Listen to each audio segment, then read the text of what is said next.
అందరికీ గుర్తొచ్చేది టెక్నాలజీ లేదా రకరకాల వెరైటీ వంటకాలు. కానీ ఇప్పుడు చైనాలో ఒక కొత్త ట్రెండ్ మొదలైంది. కోడి అనగానే వెంటనే లెగ్ పీస్, చికెన్ ఫ్రై గుర్తొస్తాయి. కానీ చైనాలోని ప్రధాన నగరాల్లో మాత్రం కోడి కనిపిస్తే చాలు జనం దానికి ముద్దులు పెడుతున్నారు. డైపర్స్ వేసి వీధుల్లో షికారు చేస్తున్నారు. ఇన్నాళ్ళు కేవలం ఆహారంగానే చూసిన కోళ్లు ఇప్పుడు చైనీయుల ఫ్యామిలీ మెంబర్స్ గా మారిపోయాయి. సోషల్ మీడియాలో ఈ కోళ్ల వీడియోలు ఇప్పుడు ట్రెండింగ్ లో ఉన్నాయి.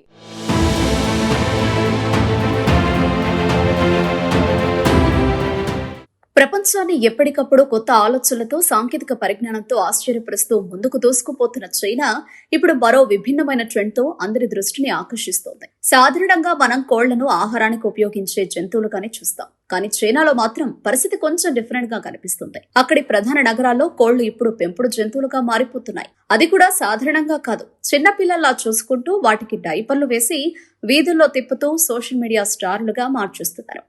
ఈ ట్రెండ్ ఇప్పుడు కేవలం ఒక వినూత్న అభిరుచి మాత్రమే కాదు, నగర జీవన శైలిలో ఒక కొత్త సంస్కృతిగా మారిపోతుంది. ఇప్పటి వరకు గువాంగ్ డాంగ్ వంటి ప్రాంతాల్లో కోడి అంటే వంటకం అన్న భావన బలంగా ఉండేది. అక్కడ కోడి కనిపిస్తే అది వంటలోనే ముగుస్తుందన్న మాట ఉంది. కానీ అదే ప్రాంతంలో ఇప్పుడు కోళ్లు ఇంటి సభ్యుల్లా మారిపోయాయి. అగ్వాయ్ అనే మహిళ ఈ మార్పునకు శ్రీకారం చుట్టింది. ఆమెకు బంధువులు ఇచ్చిన 3 గుడ్లను సాధారణంగా వండి తినకుండా వాటిని పొదిగించి కోడి పిల్లలుగా మార్చి పెంచుతోంది. ఆ కోడి పిల్లలు ఇప్పుడు ఆమె కుటుంబంలో భాగమయ్యాయి. అయితే ఈ కోళ్లు కూడా సాధారణ జాతికి చెందినవి కావు. తాయిహే బ్లాక్ బోన్డ్ సిల్కీ ఫౌల్ అనే అరుదైన జాతికి చెందినవి. ఇవి తెల్లటి మృదువైన ఈకలతో ఎంతో అందంగా కనిపిస్తాయి. అందుకే వీటిని ప్రేమగా ఫీనిక్స్ ఫెయిరీస్ అని పిలుస్తున్నారు. ఈ కోళ్లు చూడడానికి ఎంతో ఆకర్షణీయంగా ఉండడమే కాకుండా వీటి సంరక్షణ కూడా చాలా సులభం. నెలకు కేవలం 30 యువాన్లు అంటే భారతీయ కరెన్సీలో సుమారు 400 నుంచి 500 రూపాయలతో వీటిని సులభంగా పోషించవచ్చు. ఈ తక్కువ ఖర్చు కూడా నగర ప్రజలను ఈ ట్రెండ్ వైపు ఆకర్షించే ప్రధాన కారణాల్లో ఒకటైంది.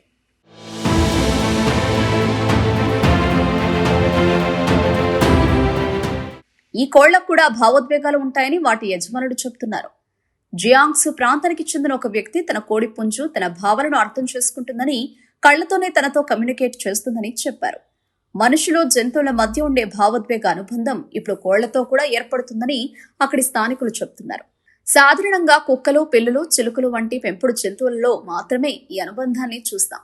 కానీ ఇప్పుడు కోళ్లు కూడా అదే స్థాయిలో మనుషులతో కలిసిపోతున్నాయి. అక్కడి స్థానికులు కుక్కలు, పిల్లులు, చిలుకలను పెంచుకుంటున్నారు. కానీ ఇప్పుడు వాటన్నింటికంటే కోళ్లు మనుషులతో త్వరగా కనెక్ట్ అవుతాయని చెబుతున్నారు.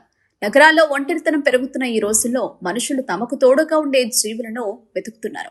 ఈ సందర్భంలో తక్కువ ఖర్చుతో, తక్కువ శ్రద్ధతో పెంచుకోగల కోళ్లు మంచి ప్రత్యామ్నాయంగా మారుతున్నాయి. సాధారణంగా పెంపుడు జంతువులను కొనాలంటే పెద్ద మొత్తంలో డబ్బు ఖర్చు అవుతుంది. కానీ చైనాలో పరిస్థితి భిన్నంగా ఉంది. ఫారాల నుంచి వచ్చే కోళ్లు, గుడ్లు పెట్టలేని పుంజులు, మాంసం కోసం పెంచే బ్రాయిలర్ కోళ్లు ఇప్పుడు పెంపుడు జంతువులుగా మారుతున్నాయి. కొన్ని సూపర్ మార్కెట్లయితే ఎగ్స్ లేదా పెరుగు కొంటే ఆఫర్గా కోడి పిల్లలను ఉచితంగా ఇస్తున్నాయి. రైతులు కూడా నగర పార్కుల్లో 1 నుంచి 3 యువాన్లకి ఈ కోడి పిల్లలను అమ్ముతున్నారు.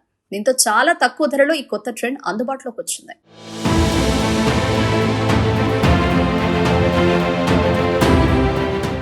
ముఖ్యంగా పిల్లలను ఈ కోళ్లు చాలా ఆకర్షిస్తున్నాయి. చిన్నపిల్లలు ఈ కోడి పిల్లలతో ఆడుకుంటూ వాటిని చూసుకుంటూ ఆనందపడుతున్నారు.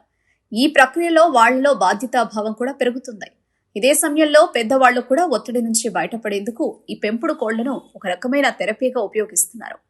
నగరాల్లో పెరుగుతున్న మానసిక ఒత్తిడికి ఇది ఒక చిన్న కానీ ఆసక్తికరమైన పరిష్కారంగా మారుతోంది. అయితే ఈ ట్రెండ్ వెనుక సామాజిక, ఆర్థిక కారణాలు కూడా ఉన్నాయని నిపుణులు చెబుతున్నారు.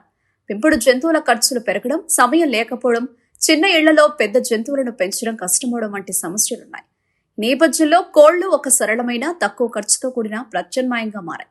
ఇవి ఎక్కువ స్థలం అవసరం లేకుండా తక్కువ శ్రద్ధతో పెంచుకోవచ్చు. దీంతో నగర జీవన శైలికి ఇవి చాలా బాగా సరిపోతున్నాయి. మొత్తానికి చైనాలో కోళ్ల దశ తిరిగిపోయింది. తవ్విన కొద్దీ వింతలు బయటపడే డ్రాగన్ కంట్రీలో ఈ కోళ్ల గోల ఎన్నాళ్లుంటుందో చూడాలి.